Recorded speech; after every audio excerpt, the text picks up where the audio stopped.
ओसवाल फूल झाड़ू, शादी और ये दोनों ही लंबे चलेंगे। ओसवाल फूल झाड़ू, ओसवाल हर रिश्ते का रखे ख्याल। आप सब लोगों को नमस्कार। पिछले लगभग 1 साल से भारतीय जनता पार्टी चिल्ला चिल्ला के कह रही है कि दिल्ली में कोई शराब घोटाला हो गया और देश की जो भी सबसे बड़ी से बड़ी जांच एजेंसियां हैं वो अपना सारा काम धंधा छोड़ के इस शराब घोटाले की जांच में लगी हुई हैं। तो मैं समझता हूं कि उनको अब तक तो शराब घोटाले के सब कुछ मिल ही गया होगा, सारा पैसा भी मिल गया होगा, सब कुछ मिल गया होगा। तो पहले 2-3 मिनट में इसी पे चर्चा करना चाहूँगा कि शराब घोटाले में जांच एजेंसियां कैसी जांच कर रही है, क्या मिला अभी तक। इसमें मनीष सिसोदिया जी जो कि फाइनेंस मिनिस्टर थे, डिप्टी चीफ मिनिस्टर थे, उनके ऊपर सबसे बड़ा आरोप ईडी ने और सीबीआई ने लगाया है कि मनीष सिसोदिया जी ने अपने 14 फ़ोन तोड़ दिए। तो इन्होंने सबूत ख़त्म करने की कोशिश की। ये सारी जांच वांच करने के बाद इन एजेंसीज ने मनीष सिसोदिया पे आरोप लगाया कि 14 फ़ोन तोड़ दिए। ये ईडी की चार्जशीट है, ईडी का डॉक्यूमेंट है ये, जिसमें इन्होंने ये 14 फ़ोन का IMEI नंबर लिखा हुआ है कि ये वो 14 फ़ोन है जो मनीष सिसोदिया के थे और जो मनीष सिसोदिया ने इन फ़ोनों को डिस्ट्रक्ट कर दिया। ये ईडी के डॉक्यूमेंट में है। इसी के बाद ईडी की सीजर मेमो है। ईडी कुछ भी सीज करता है तो उसको मेमो, इन 14 में से ईडी खुद ही कह रही है सीजर मेमो कि 4 फ़ोन हमारे पास हैं। ये इनका सीजर मेमो है, इम्पाउंडिंग ऑर्डर 18 मार्च 2023 का और इम्पाउंडिंग ऑर्डर 5 जनवरी 2023 का। 4 फ़ोन उसमें से इनके पास हैं और एक सीबीआई का ये डॉक्यूमेंट है, एक फ़ोन सीबीआई के पास है। तो 14 में से 5 फ़ोन तो इनके अपने पास ही हैं जो कह रहे हैं कि मनीष सिसोदिया ने तोड़ दिए। उन 14 में से 5 फ़ोन ईडी और सीबीआई के कब्जे में हैं, बाकी 9 फ़ोन। तो जब इन्होंने ये आरोप लगाया, हम तो छोटे लोग हैं, हमारे पास इतने साधन नहीं थे, लेकिन फिर भी अपने सीमित साधनों से पिछले महीने 1.5 महीने में हमने भी थोड़ी जांच करी तो पता चला बाकी मोस्टली फ़ोन, एक आध को छोड़ के वो भी पता चल जाएगा का, मोस्टली फ़ोन जिंदा हैं, कोई ना कोई इस्तेमाल कर रहा है। और उन फ़ोन को कोई वॉलंटियर के पास है, कोई कहीं है, कोई कहीं है, कोई ना कोई इस्तेमाल कर रहा है। वो मनीष जी के फ़ोन नहीं है, वो कोई ना कोई इस्तेमाल कर रहा है। वो फ़ोन जिंदा हैं और ये फैक्ट कि ये फ़ोन जिंदा हैं ये ईडी को भी पता है और ये सीबीआई को भी पता है। तेरे इस छोटे से ढक्कन से मेरे पूरे कपड़े महक जाते हैं, तेरी झाग से मेरे पूरे कपड़े साफ हो जाते हैं। Oswal detergent liquid. So ED ने और सीबीआई ने झूठ बोल के ओथ पे, एफिडेविट पे कोर्ट को गुमराह किया और झूठा सबूत उन्होंने कोर्ट के सामने पेश किया, क्योंकि सच तो कुछ मिला नहीं, कुछ था ही नहीं, शराब घोटाला कुछ है ही नहीं, तो निकाले क्या। तो उन्होंने झूठ बोल के मनीष सिसोदिया को फंसाने की कोशिश की, कोर्ट को झूठ बोला। अब ये रोज किसी ना किसी को पकड़ लेते हैं, किसी ना इसको गिरफ्तार कर लिया, उसको गिरफ्तार कर लिया, ये कर लिया। एक कोई चंदन रे, और उनको टॉर्चर कर करके, धमकियां दे दे के, मेंटली टॉर्चर करके, फिजिकली टॉर्चर करके, 3rd डिग्री करके उनसे केजरीवाल का नाम ले लो, मनीष सिसोदिया का नाम ले लो, इनको फंसाओ, उनको किया जा रहा है। कोई चंदन रेड्डी है, हम तो जानते भी नहीं है कौन है। चंदन रेड्डी को इतना मारा, ये उसकी मेडिकल रिपोर्ट है। चंदन रेड्डी की मेडिकल रिपोर्ट में लिखा है, patient has alleged trauma to both ears and face by ED officers on 16th September 2022 and 17th September 2022। Patient ने दोनों कानों पे और फेस पे ईडी ऑफिसर्स के द्वारा पिटाई हुई 16 सितंबर और 17 सितंबर को। ऐसा कहा, पेशेंट कंप्लेनिंग ऑफ, ये है कि सुनाई नहीं दे रहा, और jaw pain on opening mouth. और इन्वेस्टिगेशन पे पता चला right ear mild to moderate mixed hearing loss, left ear severe to profound mixed hearing loss. उसके कान के पर्दे फट गए, उसको सुनाई नहीं दे रहा। ऐसा चंदन रेड्डी से ईडी क्या उगलवाने की कोशिश कर रही थी? उसको क्या कहने का दबाव डाला जा रहा था कि उसकी इतनी पिटाई करी कि उसके कान के पर्दे फट गए? उसको किस कागज पे दस्तखत करने के लिए कहा जा रहा था? और उसने झूठ बोलने से मना कर दिया तो उसकी पिटाई की उन्होंने। इसके बाद अरुण पिल्लई हैं कोई, उनको धमकियां दी गई, टॉर्चर किया गया, उन्होंने अपना बयान वापस ले लिया अगले दिन। उस दिन तो उनसे कुछ लिखवा लिया, कहीं साइन करा लिया, लेकिन उसके 2-4 दिन बाद उन्होंने कोर्ट में बयान दिया कि मुझे टॉर्चर करके बयान लिया गया। समीर महेंद्रू से टॉर्चर करके बयान लिया गया, उन्होंने अपना बयान वापस ले लिया। मनस्विनी से टॉर्चर करके बयान लिया गया, उन्होंने अपना बयान वापस ले लिया। भूषण बेलगवी से टॉर्चर करके, ये 5 नाम तो मेरे पास ही हैं, पता नहीं ऐसे कितने लोग हैं जिन लोगों को टॉर्चर कर करके बयान लिए गए। ये हो क्या रहा है?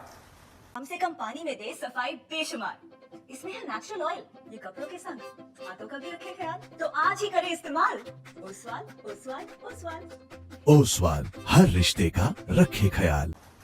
एक के बाद एक, एक के बाद एक, एक के बाद एक, जितने लोगों को ये बुला रहे हैं सबको मारते हैं, पीटते हैं, टॉर्चर करते हैं। एक ऐसा व्यक्ति है जिसे एक कमरे में उस व्यक्ति को बिठा रखा था, दूसरे कमरे में उसकी वाइफ को और उसके पिताजी को बिठा लिया, और उसको बोलते हैं कि या तो इस कागज पे साइन कर दे, नहीं तो तेरी पत्नी को और तेरे पिताजी को भी जेल भेज रहे हैं। ये चल क्या रहा है? मैं प्रधानमंत्री जी से पूछना चाहता हूं, ये चल क्या रहा है? जहां कोई घोटाला नहीं हुआ वहां पे कोशिश की जा रही है जबरदस्ती करके, लोगों से जबरदस्ती करके, मार के, पीट के, धमकियां देके बयान लिखवाने की। एक व्यक्ति है, उससे कहा गया कि कल देखते हैं तेरी बेटी, उसकी 2 जवान बेटियां हैं, कल देखते हैं तेरी बेटी कॉलेज कैसे पहुंचती है। ये जांच चल रही है इन लोगों के। एक व्यक्ति है, उसके वकील ने कोर्ट में खड़े होकर कहा कि हमारे मुवक्किल के, मेरे मुवक्किल के ऊपर दबाव डाला जा रहा है कि दिल्ली के पॉलिटिशियंस का, कोर्ट के अंदर खड़े होकर उसने बोला कि मेरे मुवक्किल के ऊपर दबाव डाला जा रहा है कि आप दिल्ली के पॉलिटिशियंस का नाम लीजिए। ये इनकी जांच चल रही है। इस सारी जांच करने के बाद, 1 साल जांच करने के बाद, ये आरोप लगाते हैं कि 100 करोड़ रुपए की रिश्वत ली गई और दी गई। वो 100 करोड़ रुपया कहां है? एक नया पैसा कहां है वो 100 करोड़ रुपया? सब इतनी 400 से ज्यादा रेड हो चुकी हैं। मनीष सिसोदिया जी के घर पे रेड हो गई, इतने सारे दूसरे लोग, वो पैसा है कहां? एक नया पैसा नहीं मिला 100 करोड़ रुपए का, ना कोई ज्वेलरी मिली, ना कोई मनीष जी के घर पे गद्दे भी फाड़ दिए इन्होंने, उनके गांव भी हुआ है, उनके बैंक लॉकर भी छान मारे, कुछ नहीं मिला 100 करोड़ में से। फिर आरोप लगाया कि 100 करोड़ रुपया गोवा के चुनाव में इस्तेमाल हुआ है। जी, गोवा के हमारे जितने वेंडर्स थे जिनसे हमने काम कराया था, सारे वेंडर्स पे रेड मार चुके ये लोग। सारे वेंडर्स को इन गिरफ्तार कर करके स्टेटमेंट ले चुके, वहां कुछ नहीं मिला, सारी पेमेंट चेक से हुई है हमारी। सारा हिसाब किताब इलेक्शन कमीशन को दिया हुआ, वहां भी कुछ नहीं मिला। गोवा चुनाव के अंदर इनको धेला नहीं मिला, तो पैसा गया कहां? अगर रिश्वत ली तो पैसा गया कहां? अरे पैसा तो तब मिलेगा ना जब रिश्वत ली गई होगी और रिश्वत दी गई होगी। आज मैं इस प्रेस कॉन्फ्रेंस में कह रहा हूं कि 17 सितंबर को शाम को 7 बजे मैंने नरेंद्र मोदी को 1000 करोड़ रुपए दिए थे। कर लो गिरफ्तार उनको। ऐसे तो कोई भी इस देश में खड़ा होकर कुछ भी कह देगा। मैं कह रहा हूं कि नरेंद्र मोदी को 17 सितंबर की शाम को 7 बजे मैंने 1000 करोड़ रुपए दिए थे। गिरफ्तार करोगे इस बेसिस पे नरेंद्र मोदी को? भाई मेरे पास कुछ सबूत तो हो कहने का। ओसवाल फूल झाड़ू। शादी और ये दोनों ही लंबे चलेंगे। ओसवाल फूल झाड़ू। ओसवाल, हर रिश्ते का रखे ख्याल। कोई तो मैं कहूंगा भाई मेरे पास ये सबूत है, मैंने दिए थे, ऐसे ही कोई कुछ भी खड़ा होकर कह देगा और गिरफ्तार कर लोगे, 100 करोड़ रुपए दिए, 100 करोड़ रुपए दिए गोवा चुनाव। अरे कहां है सबूत? कोई सबूत नहीं है। ये पॉलिसी इतनी शानदार पॉलिसी थी, ट्रांसपेरेंट पॉलिसी थी, जो भ्रष्टाचार खत्म कर देती पूरे के पूरे शराब सेक्टर में। ये इस बात से साबित होता है कि ये पॉलिसी जब पंजाब में लागू की गई, पूरी कॉपी पेस्ट पॉलिसी है, जब पंजाब में लागू की गई तो इस पॉलिसी से 50% रेवेन्यू एक साल के अंदर बढ़ गया। 50% रेवेन्यू दिल्ली के अंदर इन्होंने लागू नहीं की, करने दी, पंजाब के अंदर इनकी चली नहीं, क्योंकि पंजाब एक फुल स्टेट है। तो मैं मोदी जी को कहना चाहता हूं, मोदी जी अगर केजरीवाल भ्रष्टाचारी है तो फिर इस दुनिया के अंदर कोई ईमानदार नहीं है। मुद्दा भ्रष्टाचार है ही नहीं, मुद्दा भ्रष्टाचार की जांच है ही नहीं, मुद्दा शराब घोटाला है ही नहीं। ऐसा शख्स देश का प्रधानमंत्री जो सर से लेकर पैर तक भ्रष्टाचार के अंदर डूबा हुआ है, उसके लिए भ्रष्टाचार मुद्दा कैसे हो सकता है? पिछले मार्च के आखिरी हफ्ते के अंदर मैंने इतने सारे असेंबली के अंदर इतने सारे गिनाए थे भ्रष्टाचार जो इन्होंने किए हैं, इतने भ्रष्टाचार गिनाए थे। इन्होंने तो मेरे को तभी कह दिया था उस दिन, जिस दिन असेंबली में मैंने स्पीच दी थी, शाम को संजय सिंह का मैसेज आया कि अरविंद जी अब अगला नंबर आपका है। कल सत्यपाल मलिक जी ने एक इंटरव्यू दिया, मैं वो सुन रहा था। सत्यपाल मलिक जी ने कहा मोदी जी को भ्रष्टाचार से कोई परहेज नहीं है। ये मैं तो नहीं कह रहा हूं, ये तो उनके अपने गवर्नर कह रहे हैं। सत्यपाल मलिक जी कौन है? सत्यपाल मलिक जी मोदी जी के बहुत खास लोगों में गिने जाते थे। उन्हें पहले उन्होंने जम्मू कश्मीर का गवर्नर बनाया, फिर उन्हें गोवा का गवर्नर बनाया, फिर उन्हें मेघालय का गवर्नर बनाया।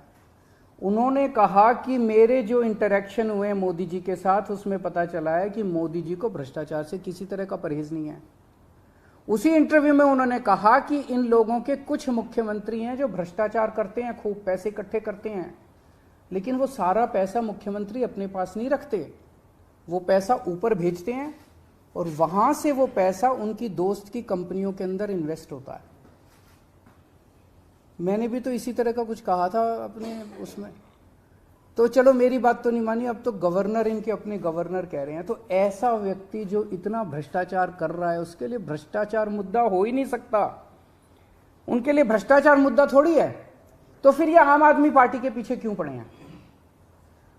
75 साल के भारत के इतिहास में किसी एक पार्टी को इतनी बुरी तरह से टारगेट नहीं किया गया जिस तरह से आम आदमी पार्टी को ये लोग टारगेट कर रहे हैं।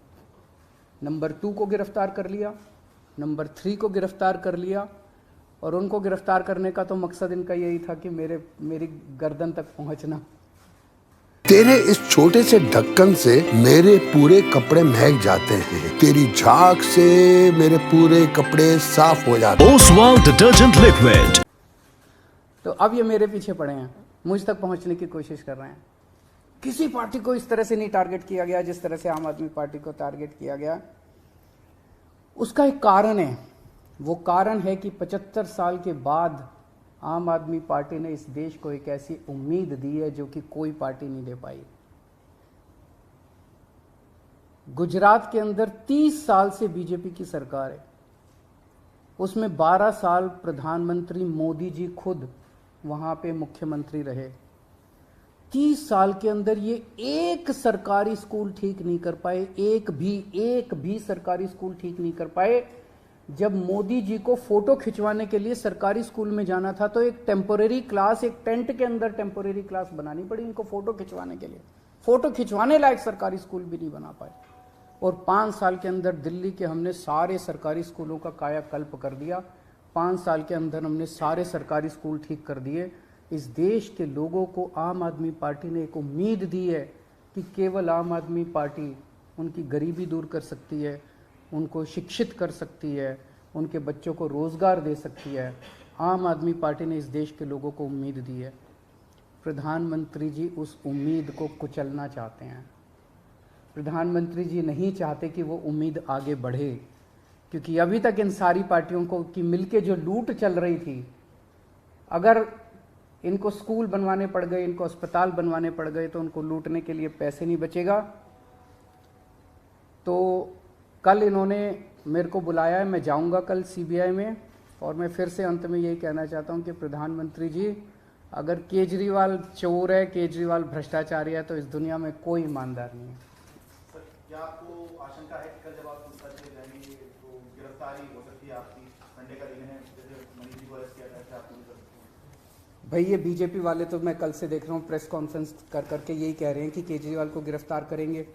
तो अगर बीजेपी ने सीबीआई को ऑर्डर दे दिए हैं कि गिरफ्तार करना है, तो फिर सीबीआई उसको नकार कैसे सकती है? बीजेपी के ऑर्डर तो मानेंगे वो लोग।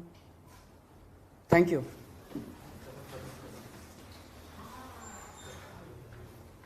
ओसवाल फूल झाड़ू, शादी और ये दोनों ही लंबे चलेंगे। ओसवाल फूल झाड़ू, ओसवाल हर रिश्ते का रखे ख्याल।